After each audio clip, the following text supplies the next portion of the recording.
Here's your podcast script. Would Watergate even be a blip today? That's the question raised by a New York Times news analysis piece titled Watergate Today as a Blip of a Story?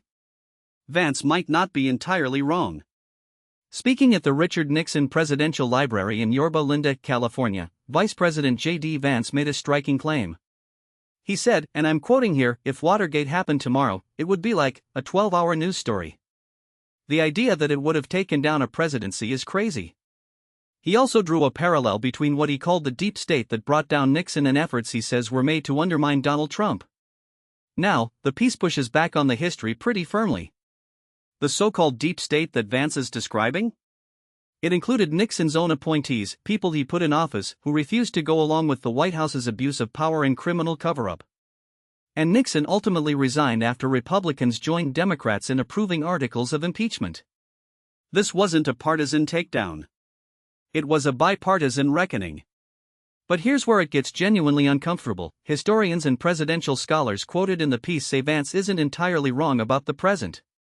Andrew Rudalevich, a presidential scholar at Bowdoin College, puts it bluntly, the political landscape today is different, and Watergate might well be a brief story if it broke now.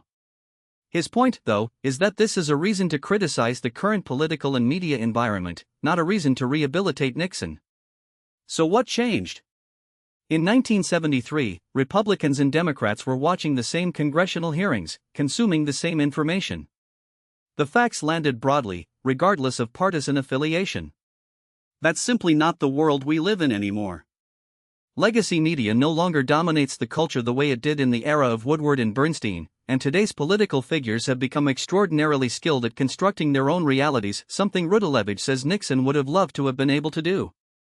Timothy Naftali, a presidential historian at Columbia and notably the first federal director of the Nixon Presidential Library itself, finds all of this deeply alarming. He points out that Nixon knew what he was doing was wrong, which is precisely why he built a cover-up. Framing everyone who stood in his way as the deep state, Naftali says, reflects a troubling redefinition of that term, any institution that prevents a president from committing abuses of power or crimes. And the stakes here go beyond history trivia. After Nixon resigned, multiple safeguards were put in place to protect the independence of the Justice Department and constrain future presidential overreach. Those guardrails are now being tested in ways they never have been before, with limited pushback from Congress and a Supreme Court that has granted broad immunity to presidents for official actions. Naftali's final assessment is worth sitting with.